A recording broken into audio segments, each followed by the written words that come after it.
Hello and welcome back to the channel.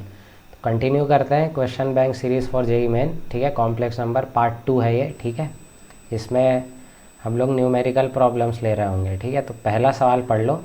If z is a complex number satisfying the equation mod of z plus iota plus mod of z minus iota is equal to 8 on a complex plane.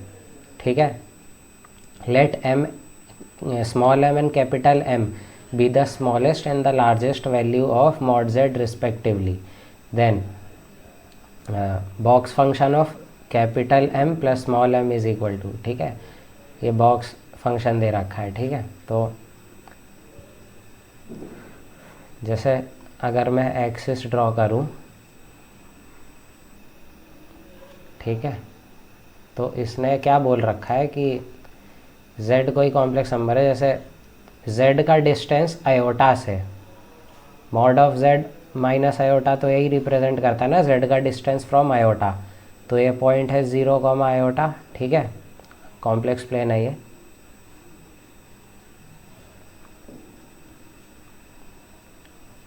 और ये है, ये point है 0 comma minus iota, है ना। अब देखो इन दोनों के बीच का डिस्टेंस कितना है, मतलब 0 कॉमा आयोटा और 0 कॉमा माइनस आयोटा के बीच का डिस्टेंस क्या है, 2 है ना।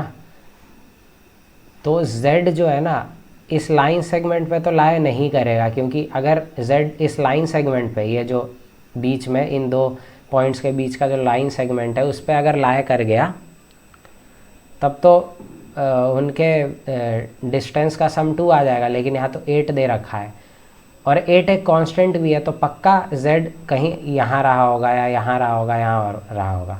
अब देखो तुम ये देख के ही बता सकते हो, दो पॉइंट से अगर तुम किसी मतलब दो अलग अलग पॉइंट है, ठीक है, और वहाँ से अगर तुम डिस्टेंस लोगे तो सम अगर कांस्टेंट आ रहा है तो एक इलिप्स का इक्वेशन होता है, बशर्ते कि मतलब जो मैं ये कह रहा हूँ कि जैसे ये एक इलिप्स का इक्वेशन है, क्योंकि देखो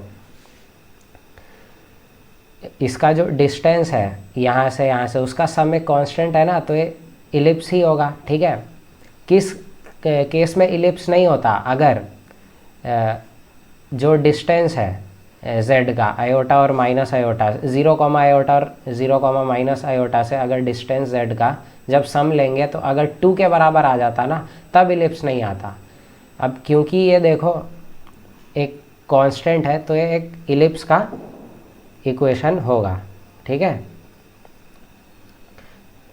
तो अब मैं मान लेता हूँ इलिप्स कहीं यहाँ पे कट करेगा, मतलब इलिप्स का कुछ ऐसा कुछ इलिप्स बनेगा, है ना।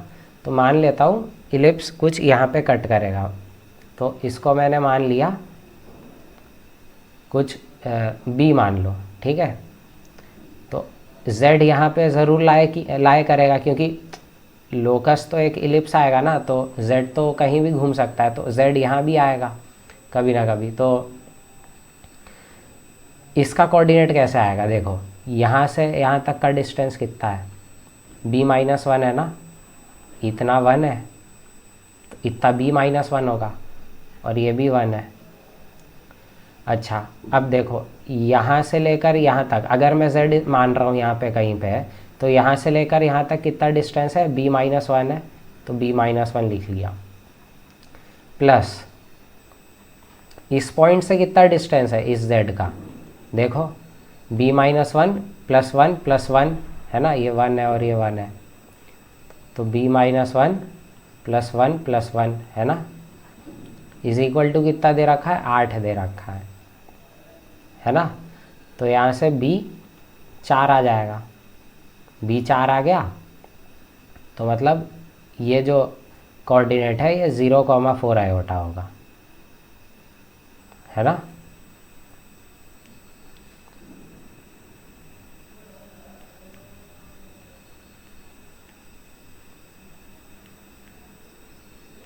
ठीक है, ये 0,4 आयोटा है, 0,4 आयोटा। अब हम सिमिलर फैशन में देख सकते हैं कि यहाँ कब कट करेगा। यहाँ पे मैं मान लेता हूँ ए पे कट करेगा, कहीं ए पे, उसका लोकस, जेड का लोकस। तो ये डिस्टेंस कितना हो जाएगा, ये डिस्टेंस हो जाएगा ना, अगर इतना डिस्टेंस 1 है और ये ए है, तो ये कितना होगा, ए स्क्वायर प्लस 1 होगा। ये भी डिस्टेंस उतना ही होगा, ए स्क्वायर प्लस 1। तो z अगर यहाँ लाए कर गया तो यहाँ का डिस्टेंस कितना हो गया, under root a square plus 1। यहाँ का डिस्टेंस कितना हो गया, under root a square plus 1 is equal to कितना, 8 दे रखा है। ठीक है, तो ए स्क्वायर यहाँ से कितना आ जाएगा, 16 आ जाएगा, सॉरी 15 आ जाएगा, है ना। अब देखो तुमको यहाँ का कोऑर्डिनेट भी पता चल गया, अंडर रूट 15,0, तो ए आ जाएगा ना अंडर रूट 15। तो अब तो ये इलिप्स का इक्वेशन भी तुम लिख सकते हो ना, क्योंकि तुमको पता है कि वो एक्स एक्सिस पे कहाँ कहाँ कट करेगा, है ना। इलिप्स कुछ ऐसा बन जाएगा, देखो मैं बना के दिखा रहा हूँ, कुछ इलिप्स ऐसा बनेगा, है ना। ठीक है, ये 0, -4 आयोटा हो जाएगा और ये पॉइंट हो जाएगा माइनस अंडर रूट 15,0।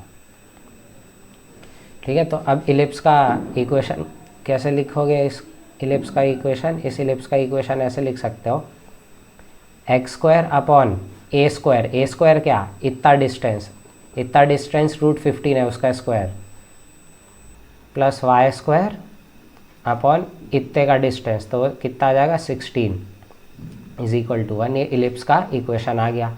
z का लोकस है, z कहीं भी लाए कर सकता है, मान लेता हूँ z यहाँ लाए करता है। तो यहाँ का अब 2D में चले जाओ, एक वक्त को भूल जाओ कि आयोटा लिखा है, 1 1 लिखे हैं सब। ठीक है, तो z अगर यहाँ लाए कर रहा है तो यहाँ का एक पैरामीट्रिक इक्वेशन क्या होगा, ये होगा ना under root 15 cos theta plus comma 4 sin theta, एक पैरामीट्रिक कोऑर्डिनेट है। ठीक है, z का, क्योंकि देखो कोई भी इलिप्स होता है इस प्रकार का, तो इस इलिप्स में ना हम कोई भी पॉइंट ले सकते हैं x, y। ठीक है, इस प्रकार से, कैसे, a cos theta b sin theta. तो वही किया है मैंने यहाँ पे। ठीक है, अब देखो m क्या है, एक स्मॉल m क्या है। अच्छा, मैंने मान लिया z ये है, तो z का डिस्टेंस कितना होगा यहाँ से, ओरिजिन से, क्योंकि मॉड z तो अल्टीमेटली वही सिग्निफाई करता है ना। तो ये डिस्टेंस कितना हो जाएगा, बताओ, डिस्टेंस फॉर्मूला लगाओगे तो ये कितना हो जाएगा, मॉड z ये हो जाएगा ना 15 cos square theta plus 16 sin square theta, है ना। 15 क्लब कर लो तो 15 बन जाएगा प्लस sin स्क्वायर थीटा। ठीक है, ये मॉड z है। ठीक है, अब मॉड z मिनिमम कितना होगा, जब sin स्क्वायर थीटा कितना हो, 0 हो, तो मॉड z मिनिमम रूट 15 आ गया। और मॉड z मैक्सिमम कितना आएगा, जब sin स्क्वायर थीटा का वैल्यू मैक्सिमम हो, जो कि 1 होता है, तो उस केस में 4 आ जाएगा। इसी को स्मॉल m बोला है, इसको कैपिटल M बोला है। ठीक है, तो capital M plus small m कितना है, 4 प्लस जो रूट 15 है वो 3 पॉइंट समथिंग होगा, है ना। 4 से तो कम ही होगा। तो जब तुम इसका ग्रेटेस्ट इंटीजर लोगे तो 7 आएगा। ठीक है, तो 7 ही आपका आंसर भी हो जाएगा। ठीक है, नोट कर लो। नेक्स्ट सवाल लेते हैं।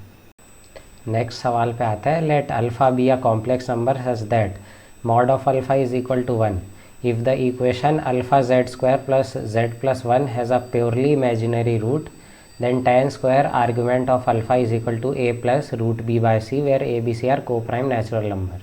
ठीक है, तो a प्लस बी प्लस सी निकालना है। अच्छा, जैसे इक्वेशन है alpha z square plus z plus 1, ठीक है। इसका एक इमेजिनरी रूट है, तो मैं मान लेता हूँ इमेजिनरी रूट होगा आयोटा इंटू के, है ना, वेयर के is of course a real number, है ना। तो इसमें आप पुट कर दो अल्फ़ा जेड के जगह आयोटा के पुट कर दो, और साथ ही साथ अल्फ़ा को मान लो cos theta plus iota sine theta, मान सकते हैं ना, क्योंकि देखो मॉड 1 दे रखा है तो बाहर तो 1 ही लिखा रहेगा, तो इसका मॉड 1 है और मान लिया कि ये कॉम्प्लेक्स नंबर है, तो इसमें आयोटा के और ये पुट कर दो। तो मैं अगर पुट करूँ तो इसको माइनस के स्क्वायर अल्फ़ा प्लस आयोटा के प्लस 1 आ जाएगा, ठीक है। तो अब इसमें cos theta plus iota sine theta रखोगे तो ये कुछ ऐसा बन जाएगा, 1 माइनस के square cos theta plus iota के 1 माइनस के साइन थीटा, ठीक है। इस इक्वेशन में ये जो इक्वेशन लिखा है इसमें मैंने अल्फ़ा रख दिया और मतलब अल्फ़ा रख दिया cos theta plus iota sine theta, तो ये ऐसे बन जाएगा, ठीक है, डायरेक्टली लिख दिया। अब देखो अभी एक कॉम्प्लेक्स नंबर है जो कि 0 के बराबर है, ठीक है। तो दो कंडीशन, ये 0 और साथ के साथ ये 0,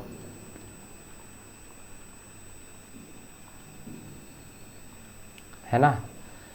अच्छा, आर्ग्यूमेंट ऑफ अल्फ़ा क्या है, थीटा ही है ना, थीटा ही है आर्ग्यूमेंट ऑफ अल्फ़ा, है ना। तो एक तरह से क्या लिखा है, एक तरह से ये लिखा है tan square theta a plus root B by C, है ना। तो देखो यहाँ पे दो कंडीशन बन गई। अब देखो k 0 नहीं हो सकता, क्योंकि अगर k 0 हो गया ना तो 1 = 0 आ जाएगा, जो कि जिसका कोई मीनिंग नहीं है। तो यहाँ से हमें दिख रहा है कि साइन थीटा जो है 1/k आया और कॉस थीटा जो है 1/k² आया, ठीक है। तो tan थीटा कितना आ गया, साइन अपॉन कॉस दोनों को डिवाइड करोगे तो k आएगा, tan स्क्वायर थीटा कितना आ जाएगा, k² आ जाएगा। इसका मतलब k² बराबर है a plus root B by C के, है ना। अब ये इक्वेशन को ध्यान से देखो, k² अल्फ़ा = 1 प्लस आयोटा के लिखा है, दोनों साइड मॉड ले लो, तो मॉड ले लोगे तो मॉड अल्फ़ा तो 1 है, तो ये तो k² आ जाएगा =√1 प्लस k², ठीक है।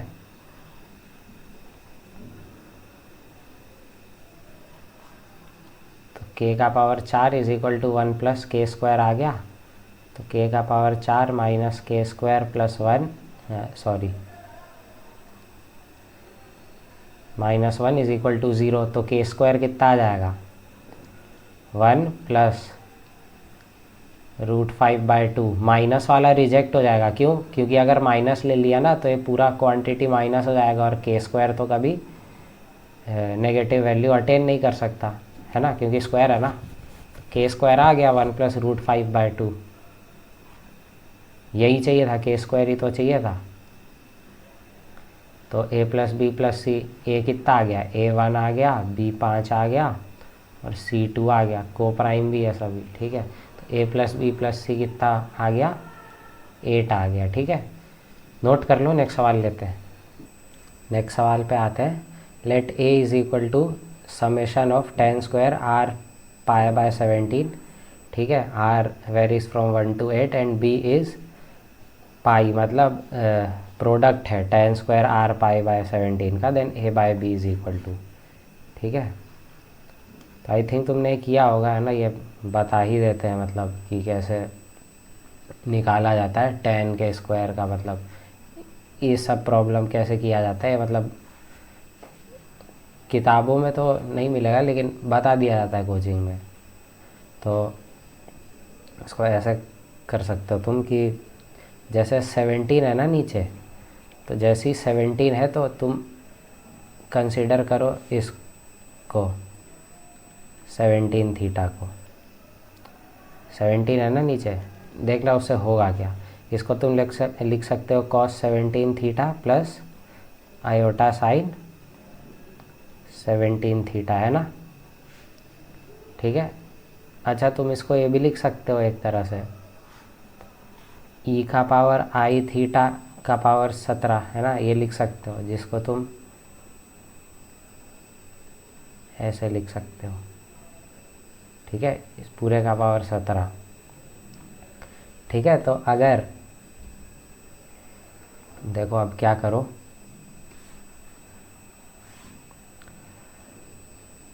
अब सिर्फ इसका इमेजिनरी पार्ट देखना।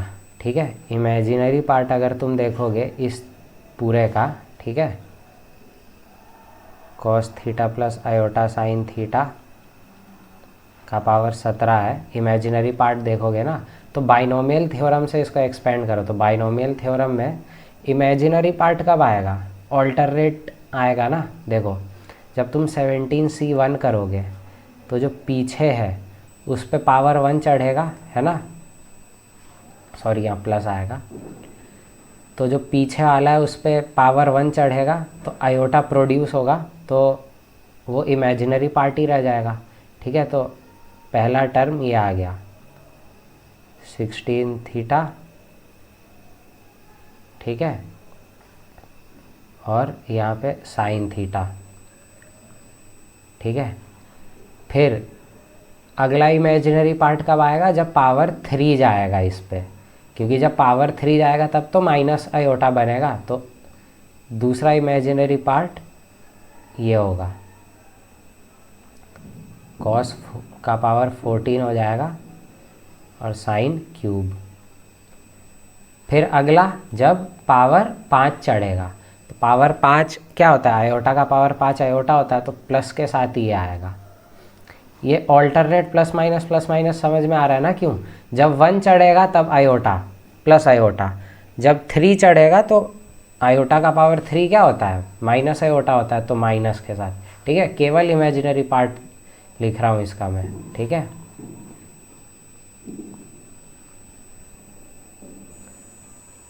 ट्वेल्व थीटा और ये साइन 5 थीटा। ठीक है, प्लस ये चलता जाएगा 17c17 तक जाएगा, है ना, ऑड आ रहा है ना सब, तो 17c17 जाएगा, तो ये कितना हो जाएगा, आयोटा का पावर 17 कितना होता है, आयोटा ही होता है, तो प्लस के साथ ही आएगा ये, है ना। तो साइन 17 थीटा। ठीक है, अच्छा, अब इसका इमेजिनरी पार्ट है क्या, मतलब ऊपर का इमेजिनरी पार्ट, तो ये चीज़ भी तो यही चीज़ लिखा है ना, तो एक तरह से मैं लिख सकता हूँ ना, sine 17 theta is equal to this thing, है ना, ये पूरा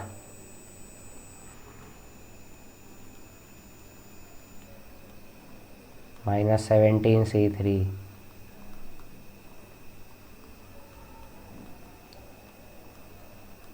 ये पूरा चीज़। ठीक है, 17c17 साइन 17 थीटा, है ना। अब एक काम करो,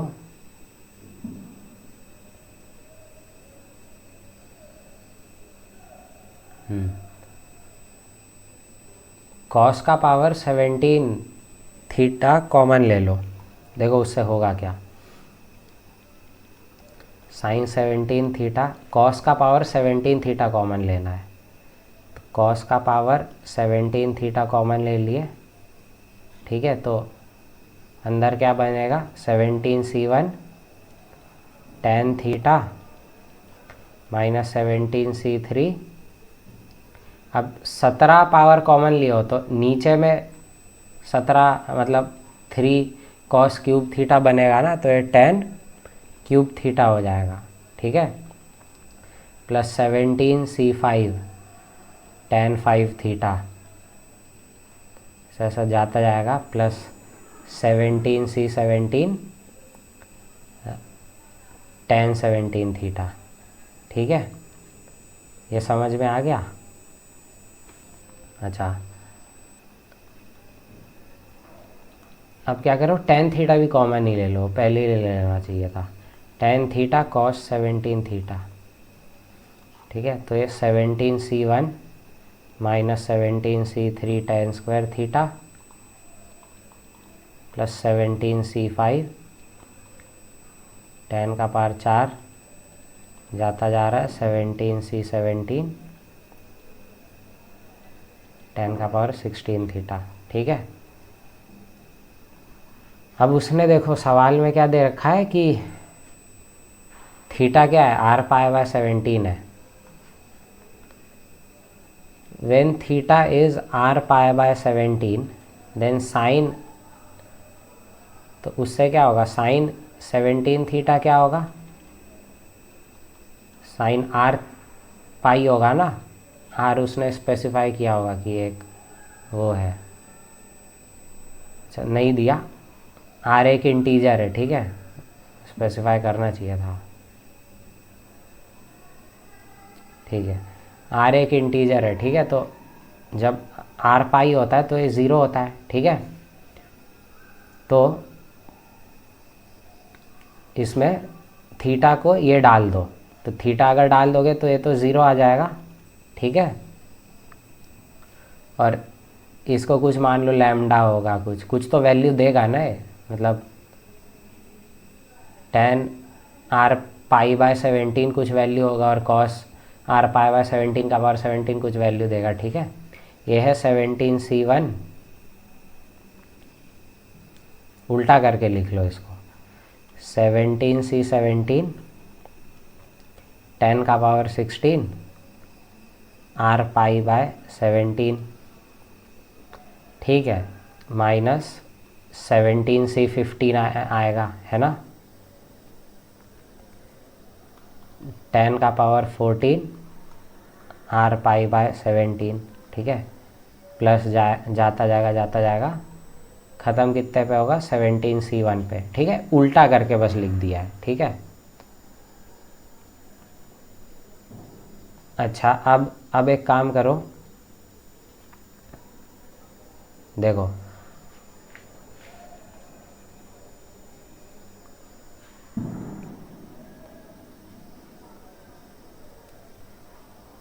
अब तुम देखो, अगर तुम tan square r pi by 17 को x पुट कर दोगे तो एक पॉलिनॉमियल नहीं बन जाएगा ये, देखो लैम्डा उस पार गया 0, एक पॉलिनॉमियल बन जाएगा ना, 17c17।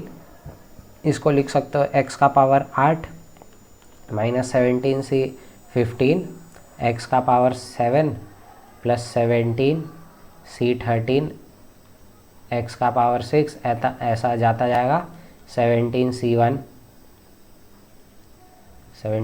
ना इज इक्वल टू 0। एक पॉलिनॉमियल है ना। ठीक है, इसका कौन कौन सा रूट है, जब तुम r को क्या रखो, 1 रखो, 2 रखो, 3 रखो, 4 रखो, है ना, तो एक तरह से इसका जो रूट है, इसका रूट क्या है, इसका रूट एक तरह से ये है ना, tan स्क्वायर पाई बाय 17, फिर tan स्क्वायर 2 पाई बाय 17, फिर tan स्क्वायर 3 पाई बाय 17, है ना, ऐसा जाता जा रहा है, tan स्क्वायर 8 पाई बाय 17, ये इसका रूट है ना। तो अगर तुमको समेशन ऑफ रूट चाहिए, समेशन रूट क्या है, tan square r pi by 17, यही तो है समेशन ऑफ रूट, r 1 से लेके 8, है ना, टोटल तो 8 रूट आएगा। वो थ्योरी इक्वेशन लगाओगे तो कितने से आएगा, जो x का पावर 7 है उसका कोफिशिएंट का नेगेटिव जो कि 17c15 होगा, अपॉन जो सबसे आगे है उसका मतलब लीडिंग कोफिशिएंट 17c17, तो 17 इंटू 16/2 हो जाएगा। ठीक है,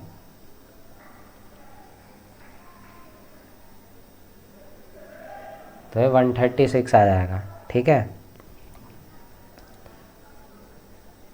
अच्छा, और अगर तुमको प्रोडक्ट ऑफ रूट्स चाहिए, प्रोडक्ट ऑफ रूट कितना हो जाएगा, R1 से लेके 8 10 स्क्वायर R π/17 कितना हो जाएगा,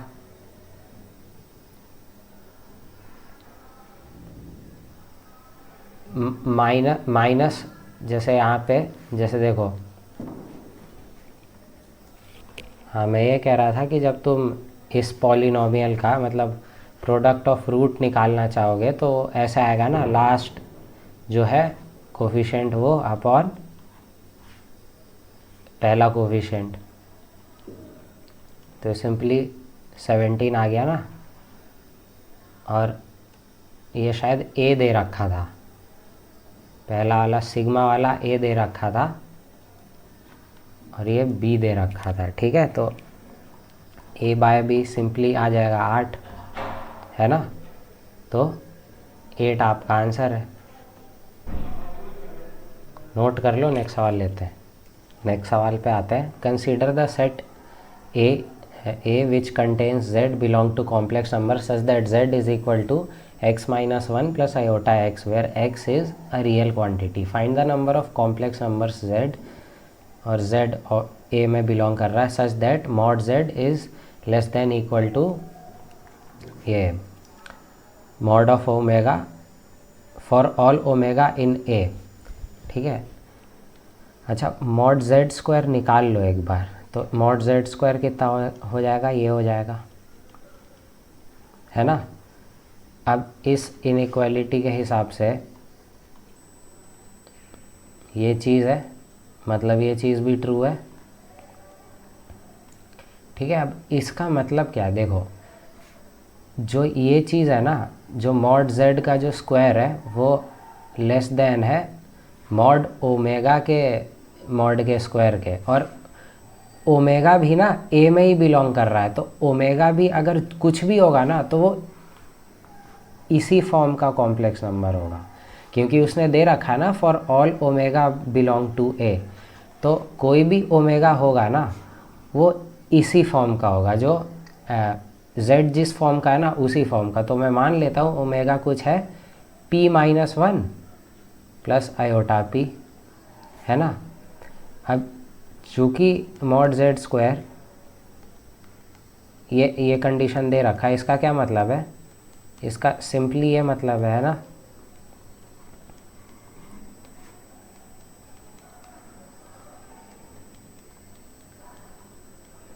ये मतलब है इसका, है ना। अब देखो तुम, P कोई भी रियल नंबर हो सकता है ना, तो अगर इतना क्वांटिटी इससे हमेशा लेस है तो ये जो क्वांटिटी है इसके मिनिमम से भी लेस होगा, तो इसका मिनिमम वैल्यू निकाल लो। एक पैराबोला है, इसका डेरिवेटिव 0 कर दो, तो P is equal to half पे इसका डेरिवेटिव 0 हो रहा है, तो जो इस चीज़ का मिनिमम आएगा ना वो आएगा at P is equal to half. तो हाफ पे कितना वैल्यू आ रहा है इसका टोटल, देखो x-1 whole square plus x square. ठीक है, हाफ पुट करोगे तो हाफ ही आ रहा है। ठीक है, तो अब सॉल्व कर लो, तो ये 2x² माइनस 2x प्लस 1 ये दे रखा है, तो ये 4x² माइनस 4x प्लस 1 ये दे रखा है, तो ये सिंपली लिखा है 2x माइनस 1 का whole square is less than equal to 0। ठीक है, अब ये कब ट्रू है, ये तो सिर्फ एक ही x के लिए ट्रू है ना, तो x तो यूनिक आ गया, x यूनिक आ गया मतलब ऐसा एक ही कॉम्प्लेक्स नंबर पॉसिबल है। ठीक है, और वो कॉम्प्लेक्स नंबर क्या है, -½ प्लस हाफ आयोटा। ठीक है, तो इसका आंसर 1 हो जाएगा, है ना। किया क्या, फिर से समझा देता हूँ। देखो ये प्रॉपर्टी है, ठीक है, अब उसने दे रखा है कि ओमेगा भी ए में ही बिलोंग कर रहा है, तो ओमेगा अगर ए में बिलोंग कर रहा है तो ओमेगा इसी फॉर्म का होगा ना जिस फॉर्म का जेड है, तो ओमेगा को मैंने मान लिया इस फॉर्म का, है ना। तो ओमेगा को ये मान लिया, ये कंडीशन लगा दिया, ठीक है। अब देखो मॉड जेड हमेशा इससे लेस है।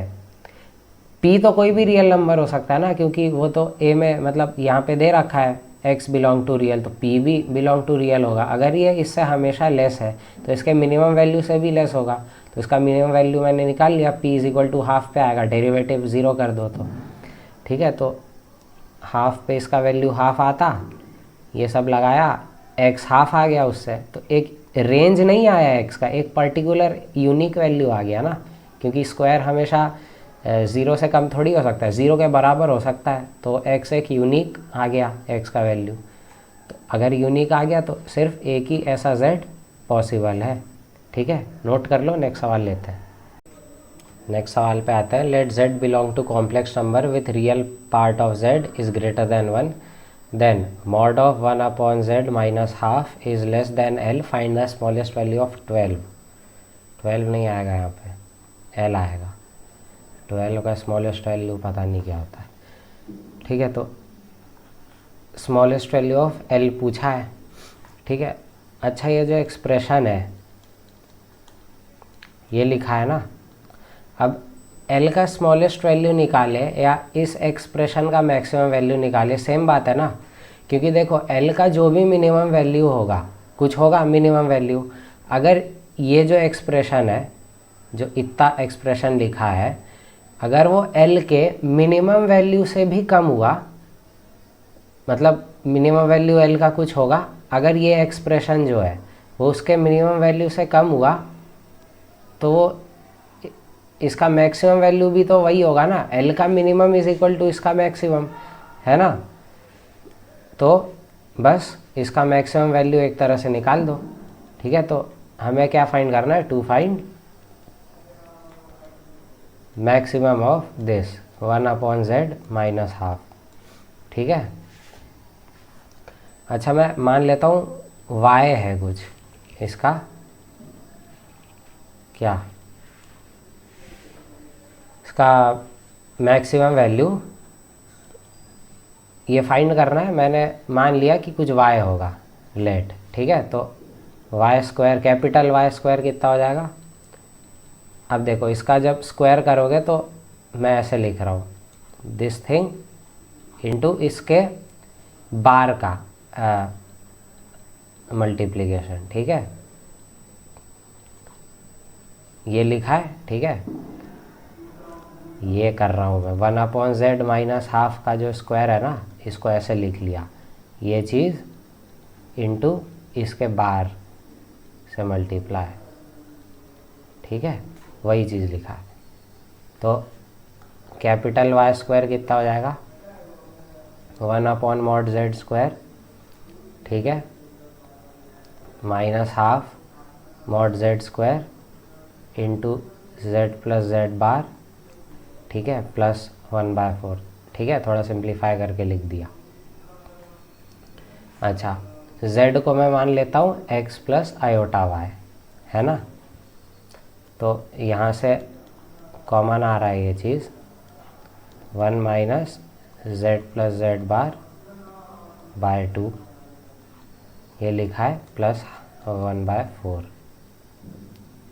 ठीक है, कैपिटल Y स्क्वायर। तो कैपिटल Y स्क्वायर कितना आ जाएगा, 1 upon x square plus y square, 1 minus z plus z bar क्या होगा, 2x, ठीक है, प्लस 1/4। अब उसने क्वेश्चन में दे रखा है real part of z is greater than 1, इसका मतलब x इज़ ग्रेटर देन 1, तो मैं मान लेता हूँ x को 1 प्लस h मान लेता हूँ, where obviously h is greater than 0। तो जब तुम y स्क्वायर का वैल्यू देखोगे तो 1/4 आएगा, x के जगह 1 प्लस h रखोगे तो ये कितना आ जाएगा, minus h upon 1 plus h का whole square plus y square, ठीक है, प्लस, ठीक है। तो इसको लिख सकते हो 1/4 minus of h upon y square plus 1 plus h का होल स्क्वायर। अब देखो इतना चीज़ तो हमेशा क्या है, पॉजिटिव है। तो 1/4 में से कुछ भी पॉजिटिव चीज़ घटा दोगे तो मतलब और छोटा हो जाएगा ना। और हमें तो क्या चाहिए, हमें तो मैक्सिमम वैल्यू चाहिए ना। तो मैक्सिमम वैल्यू कब आएगा, जब ये चीज़ ज़ीरो हो जाए। तो मैक्सिमम कितना आ जाएगा, मैक्सिमम वैल्यू 1/4 आ जाएगा। तो वाई स्क्वायर का मैक्सिमम वैल्यू 1/4 हो गया।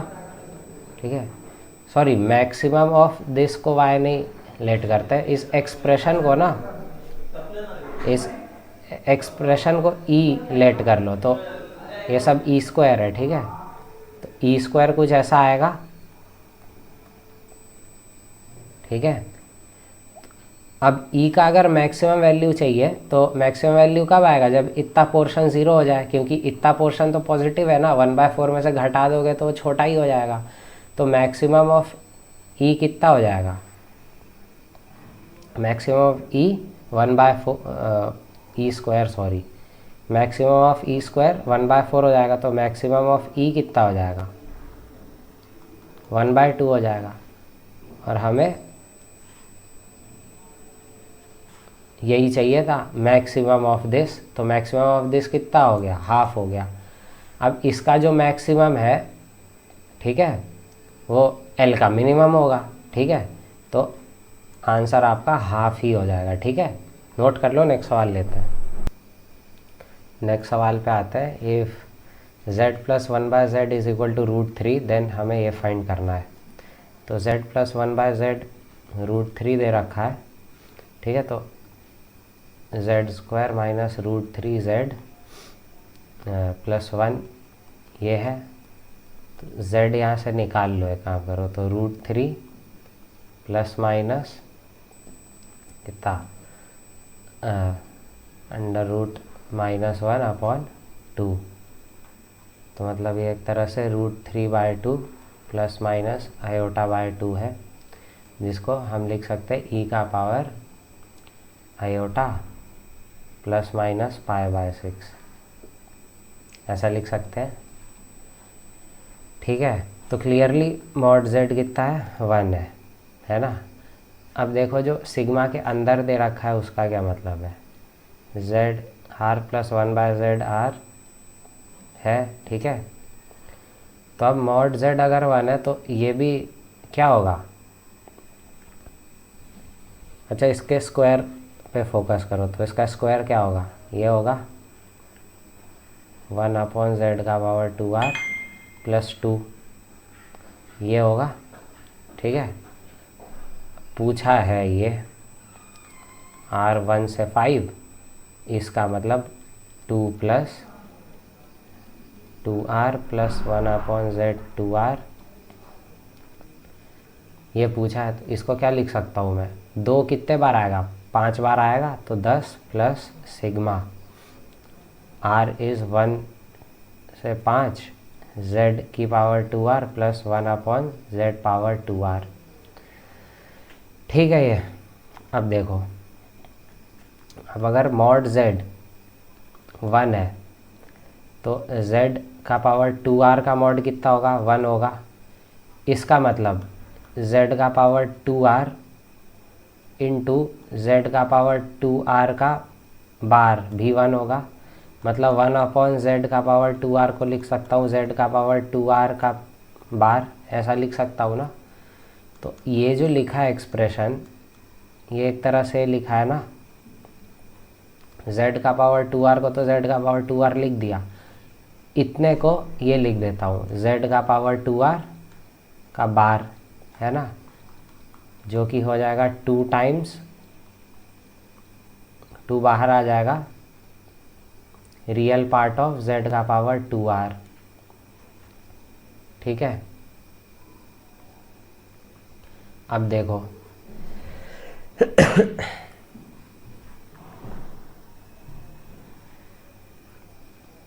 जो z का पावर z इतना है, z² कितना हो जाएगा, e का power i r pi by 3 है ना, प्लस माइनस।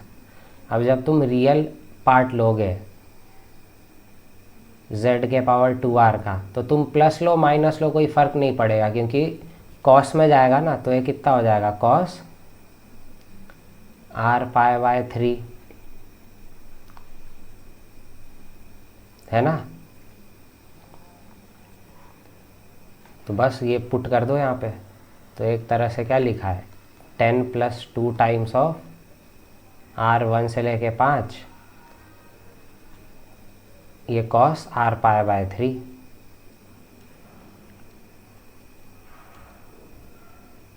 ठीक है इतना।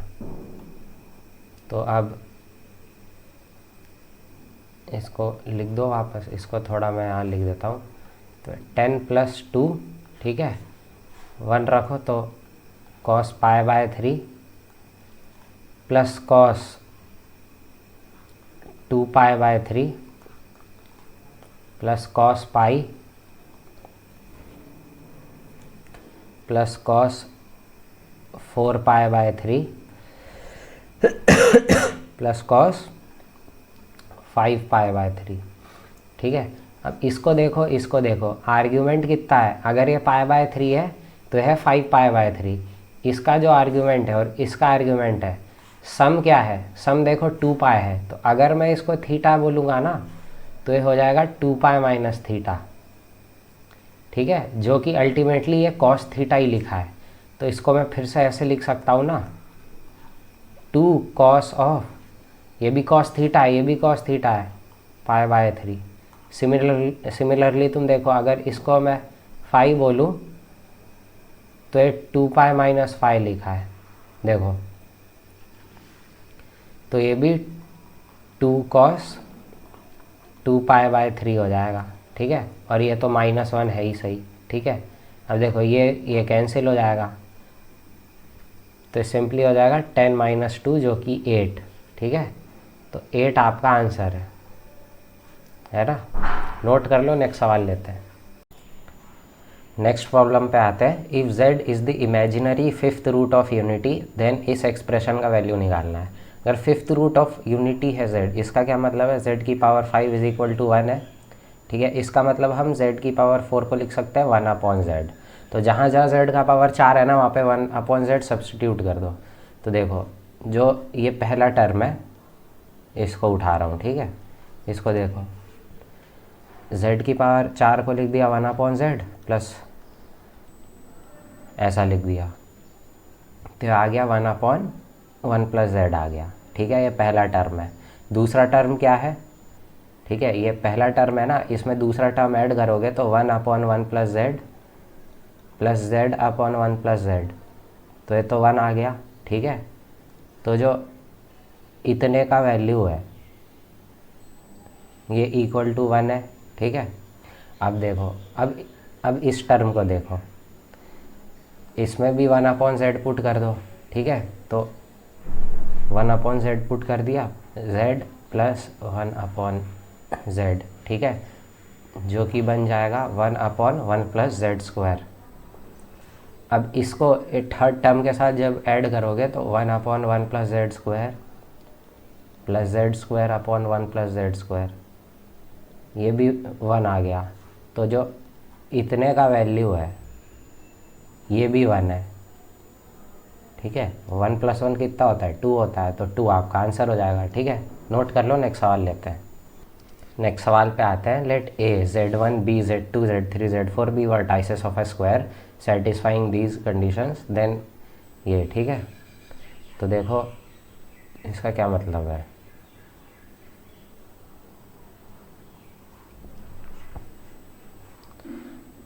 z1 का डिस्टेंस 1,0 से, z2 का डिस्टेंस 1,0 से, z3 का डिस्टेंस 1,0 से और z4 का डिस्टेंस 1,0 से इक्वल है।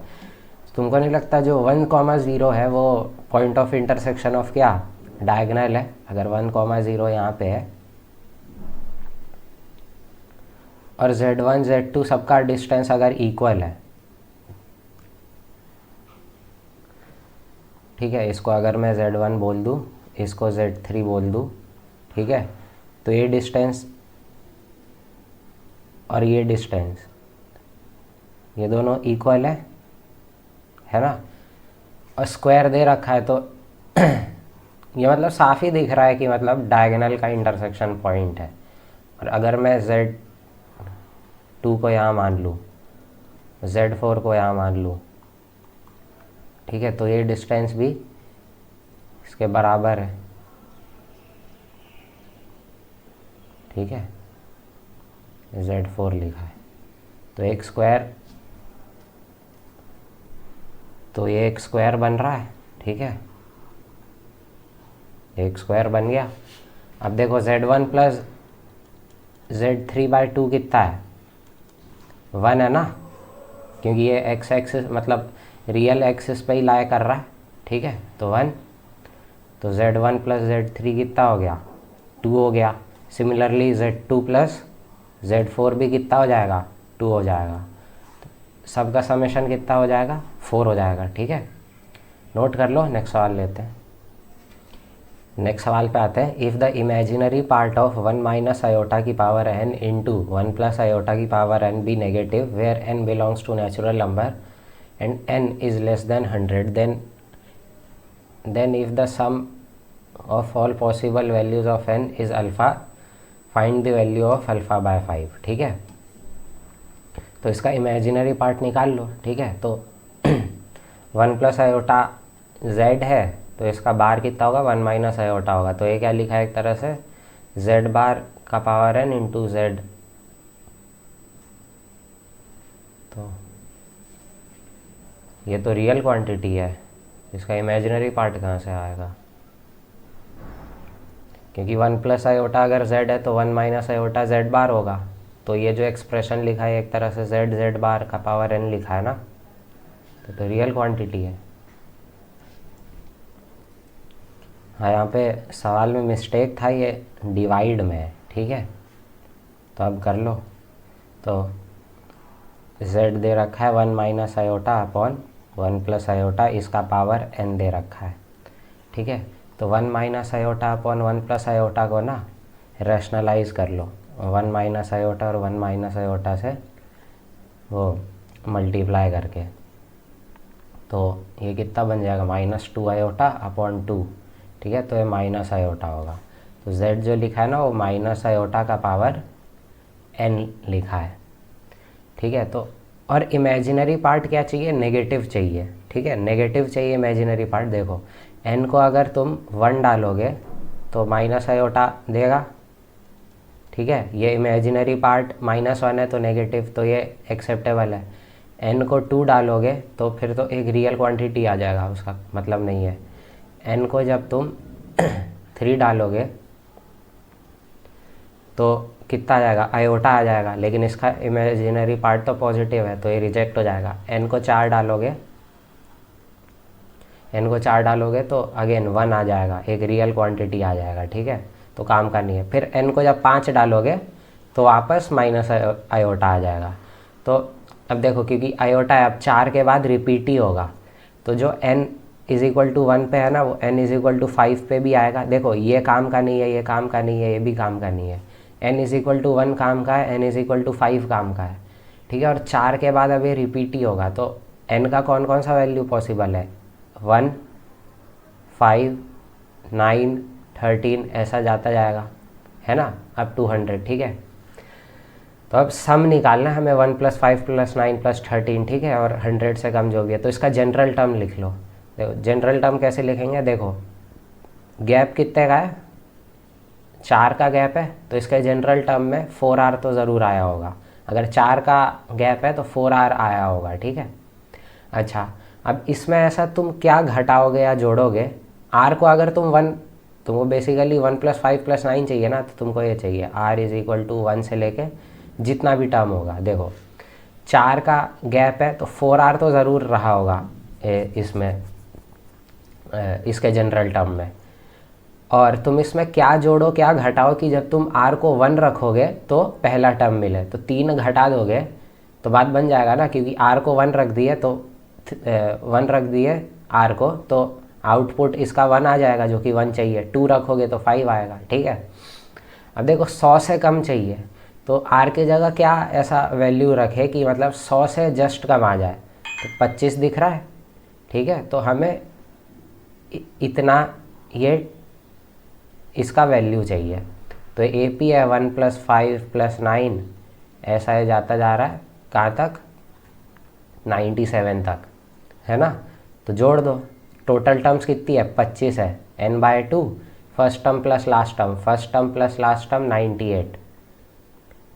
तो ये हो जाएगा 25 × 49, तो ये कितना आ जाएगा, 1225 आ जाएगा, ठीक है। तो अल्फ़ा मतलब sum of all possible value of n is equal to 1225 which is of course alpha, ठीक है। दे रखा है 1225 और हमें क्या चाहिए, α/5 चाहिए।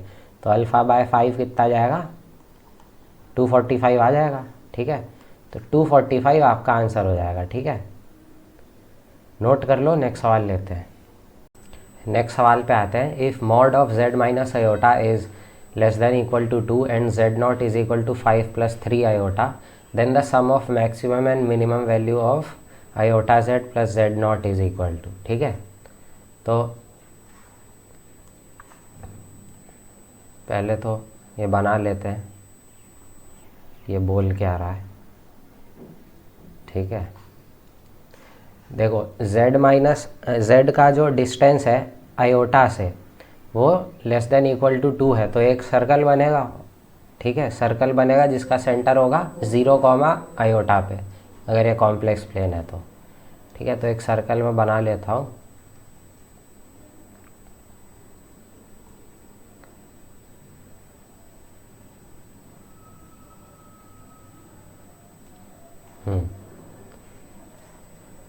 तो सेंटर इसका कहीं यहाँ पे होगा 0, आयोटा पे, ठीक है,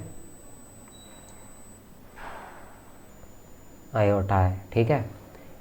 ये डिस्टेंस 1 है, ये डिस्टेंस 1 है, तो ठीक है। और z0 है 5 + 3 आयोटा, ये है 0.0, 3 आयोटा, है ना, ये पॉइंट जो है।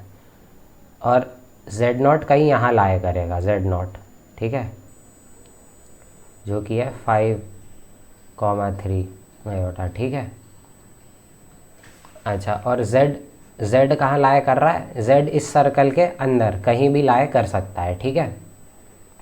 मतलब इस सर्कल के पेरीफेरी पे भी लाया कर सकता है और उसके अंदर भी लाया कर सकता है, क्योंकि ये दे रखा है ना लेस देन इक्वल टू 2 है, ठीक है। एक सेकेंड, इसको अच्छे से लिख लो, 0, आयोटा है, ये पॉइंट है 0, 3 आयोटा, ठीक है। अब sum of maximum and minimum value of ये चाहिए, ठीक है। तो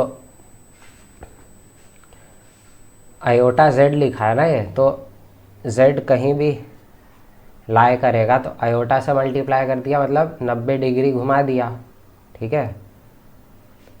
तो 90 डिग्री घुमा दिया, तो तुम देख सकते हो z कहीं भी लाया करेगा, उसको 90 डिग्री घुमाना कठिन है, मतलब हम इमेजिन नहीं कर सकते ना, अगर z यहाँ हो गया, उसको 90 डिग्री घुमा दिया तो यहाँ हो जाएगा फिर उसका डिस्टेंस। तो एक काम करो, इसमें mod of iota z + z0 इसके भी तो बराबर होगा,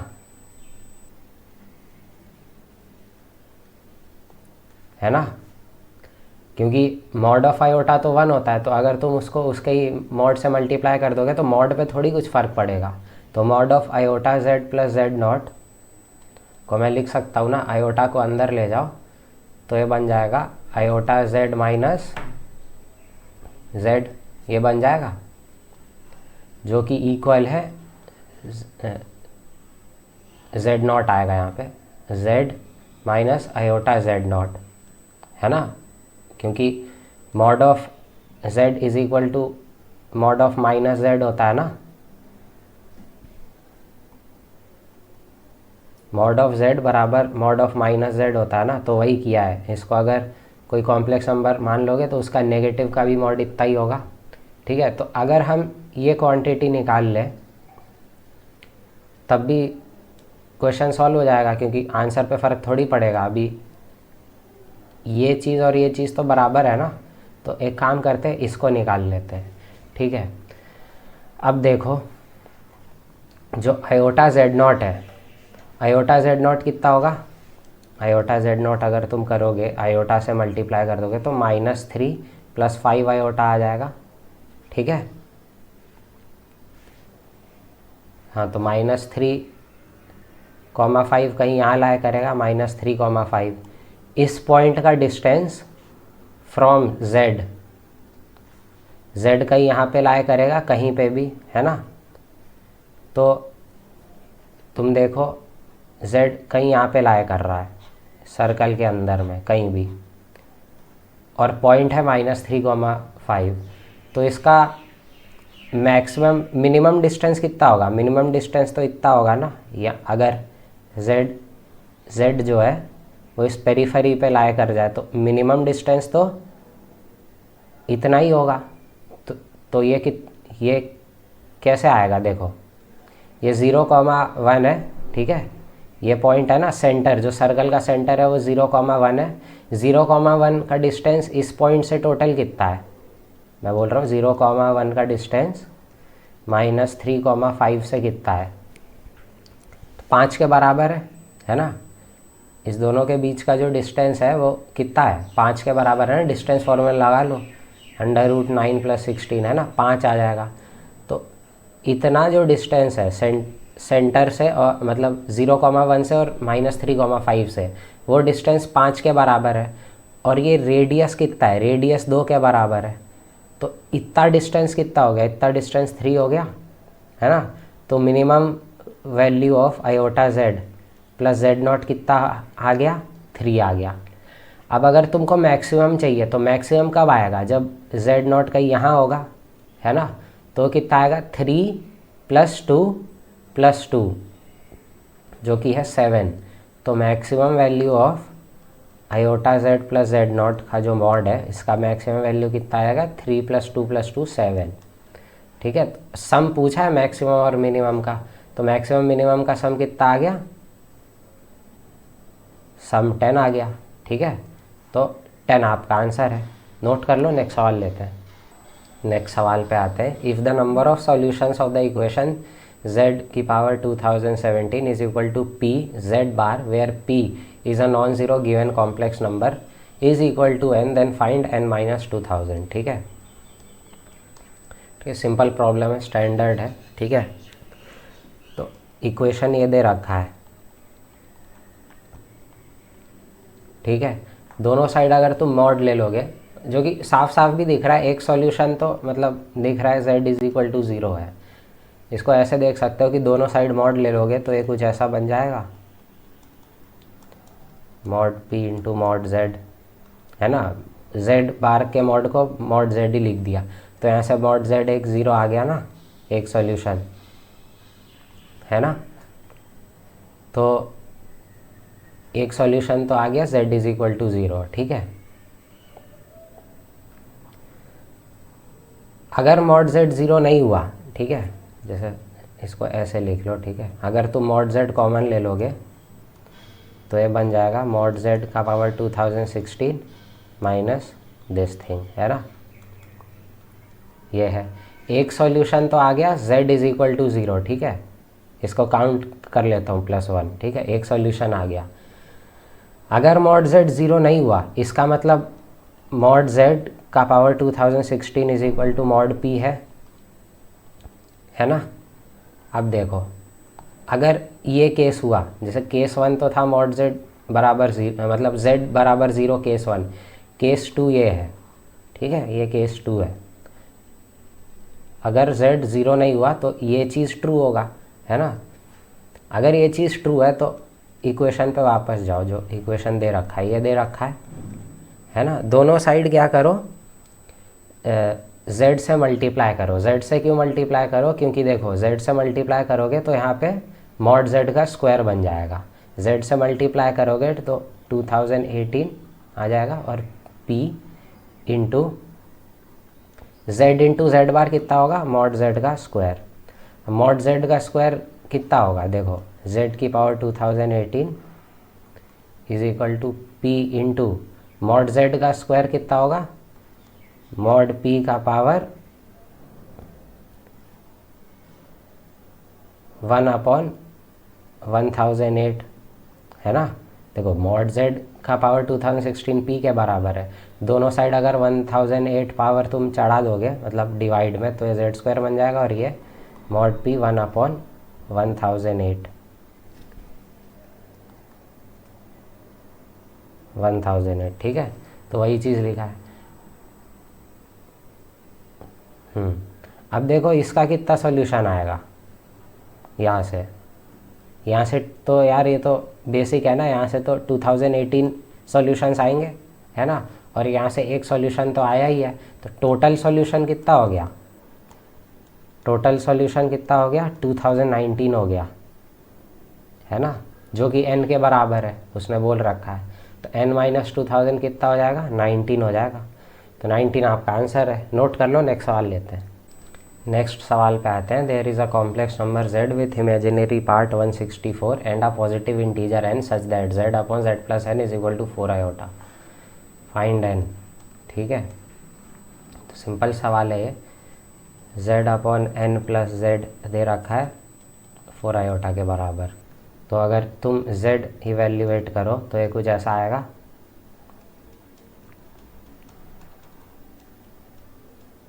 ठीक है, तो z आ गया 4n iota upon 1 minus 4 iota. ठीक है, अब इसका इमेजिनरी पार्ट निकालते हैं हम। इमेजिनरी पार्ट ऑफ z अगर निकाले तो पहले तो इसको देखो रैशनलाइज कर लो। तो रैशनलाइज अगर करोगे तो आ जाएगा नीचे तो 17 आ जाएगा। यहाँ पे देखो इमेजिनरी पार्ट पे कंसंट्रेट करो। इमेजिनरी पार्ट कैसा आएगा, जब ये 4n आयोटा इस 1 से मल्टीप्लाई होगा, केवल वही इमेजिनरी पार्ट होगा, क्योंकि फिर ये जब इससे मल्टीप्लाई होगा ना 4n आयोटा, जब 4 आयोटा से मल्टीप्लाई हो जाएगा तो रियल पार्ट दे देगा। तो अगर इसका हम सिर्फ इमेजिनरी पार्ट देखें तो वो सिर्फ 4n अपॉन 17 है। ठीक है, जो कि दिया है हम लोग को 164 के बराबर। ठीक है, तो n फाइंड करना है, तो ये 41, तो ये n आ जाएगा 697 आ जाएगा। ठीक है, तो 697 आपका आंसर हो जाएगा। ठीक है, नोट कर लो। नेक्स्ट सवाल लेते हैं। नेक्स्ट सवाल पे आते हैं। The polynomial f of z is equal to, polynomial दे रखा है real coefficients not exceeding 2019 and f of 1 plus root 3 iota upon 2 is equal to this, है ना। Find the remainder when f1 is divided by 1000। f1 कितना होगा, f1 होगा a plus b plus c. ठीक है, अब तुम देखो ये जो f के अंदर जो इनपुट दे रखा है ना, तुम ध्यान से देखो वो माइनस ओमेगा स्क्वायर है। ओमेगा स्क्वायर होता है minus half minus root 3 by 2 iota, और ओमेगा होता है minus half plus root 3 by 2 iota. हाँ, तो ये ओमेगा स्क्वायर होता है और ओमेगा का वैल्यू होता है। ठीक है, अब ये क्या दे रखा है, देखो इनपुट में माइनस ओमेगा स्क्वायर दे रखा है, और ये है 2015 प्लस 2019 रूट 3 आयोटा। ठीक है, और f माइनस ओमेगा स्क्वायर एक बार इसमें पुट कर लो, तो माइनस ओमेगा स्क्वायर पुट करोगे तो a इंटू, क्योंकि -1 है, माइनस के साथ मल्टीप्लाई है ना, तो 2018 पावर चढ़ाओगे तो 1 ही आ जाएगा। तो 2018 b, अब 2017 इसका पावर, तो बाहर एक माइनस फेंक देगा, क्योंकि ये -1 है ना, -1 का पावर 2017 करोगे तो ये आएगा। ठीक है, प्लस c ओमेगा स्क्वायर 2016, इसको लिख सकते हो a इंटू ओमेगा 2018 का स्क्वायर माइनस बी ओमेगा 2017 का स्क्वायर प्लस सी ओमेगा 2016 का स्क्वायर। अब देखो 2016 जो है वो 3 से डिविजिबल होता है, क्योंकि सम देखो ना 9 आ रहा है ना डिजिट का, तो 3 से डिविजिबल है। 3 से अगर डिविजिबल हो जाएगा तो ये तो 1 हो जाएगा। इसको क्या लिख सकते हो, ओमेगा का पावर 2018 को लिख सकते हो ओमेगा स्क्वायर, और ओमेगा स्क्वायर का स्क्वायर कितना हो जाएगा, ओमेगा का पावर 4। ओमेगा का पावर 4 को तुम सिंपली ओमेगा लिख सकते हो माइनस बी। इसको क्या लिख सकते हो, इसको ओमेगा स्क्वायर लिख सकते हो, और इसको सी। ठीक है, ये आ गया आपका। ठीक है, अब ओमेगा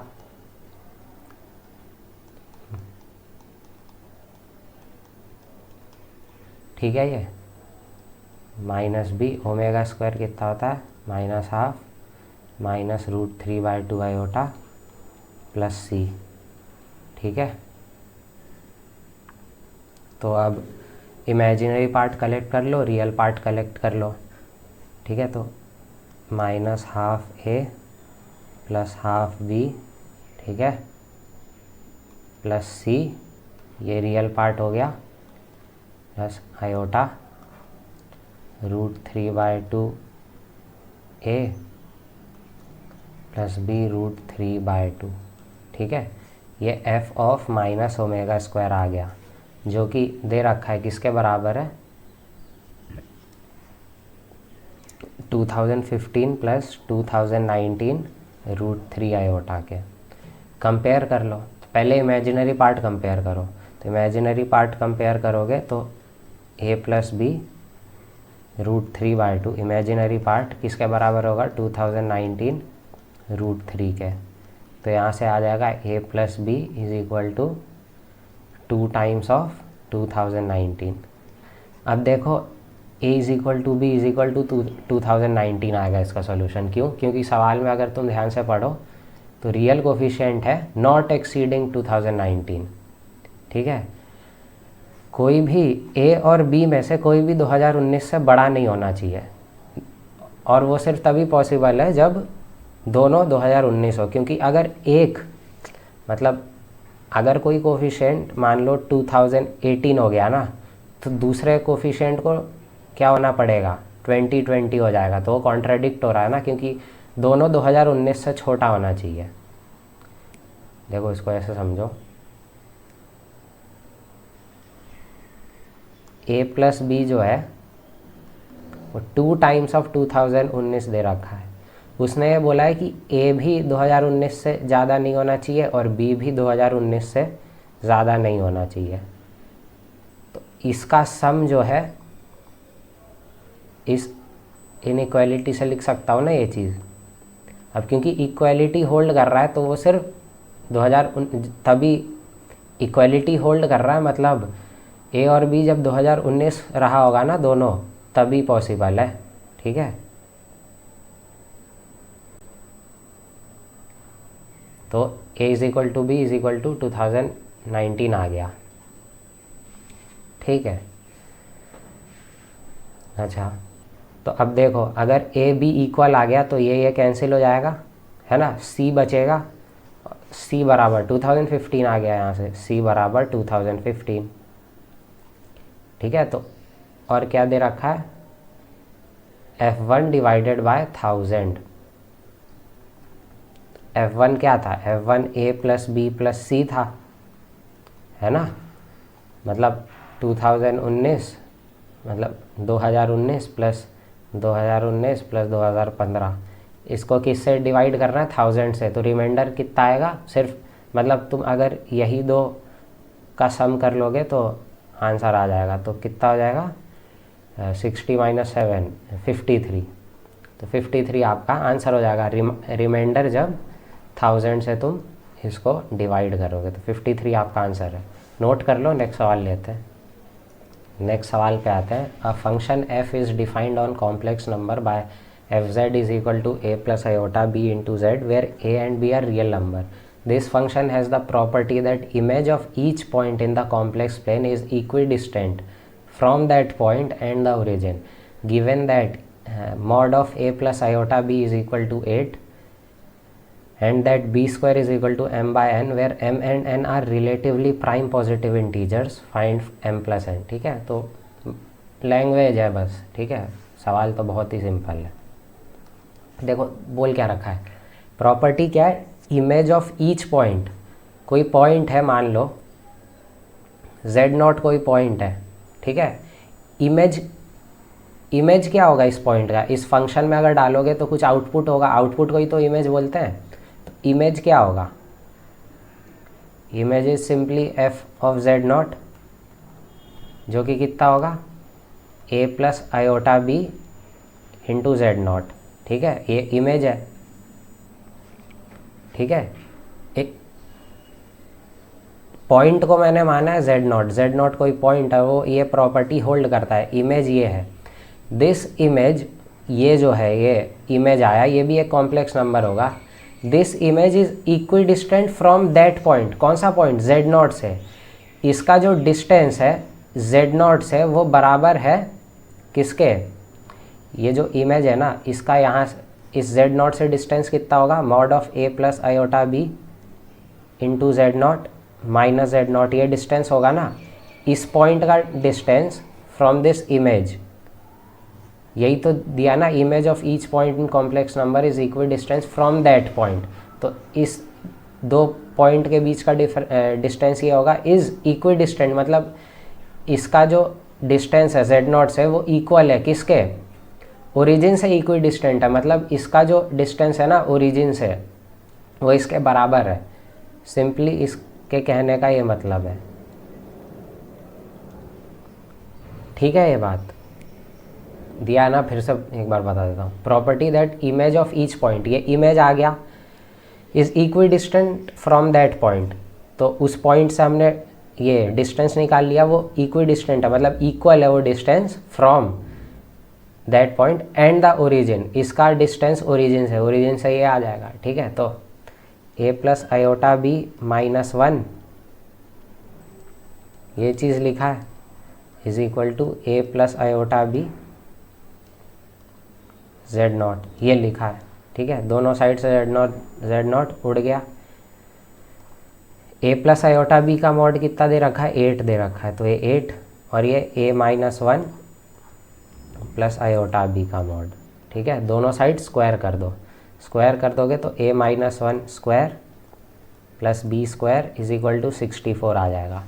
अब ये दे रखा है ए प्लस आयोटा बी 8 के बराबर दे रखा है, मतलब a square plus b square 64 के बराबर है, तो इसको एक्सपेंड करोगे तो a square plus b square minus 2a plus 1 is equal to 64 आ जाएगा। ये ए स्क्वायर बी स्क्वायर जो है और ये जो 64 है ये उड़ जाएगा क्योंकि बराबर है, तो ए यहाँ से हाफ आ जाएगा, ए हाफ आ गया, अभी यहाँ पे पुट कर दो ए हाफ, तो ए हाफ हो जाएगा, तो a square 1/4 plus b square is equal to 64, तो बी स्क्वायर कितना आ जाएगा 64 माइनस 1/4, तो ये कितना हो जाएगा 256, 255/4 हो जाएगा बी स्क्वायर, और ये दे रखा है m/n के बराबर, ठीक है।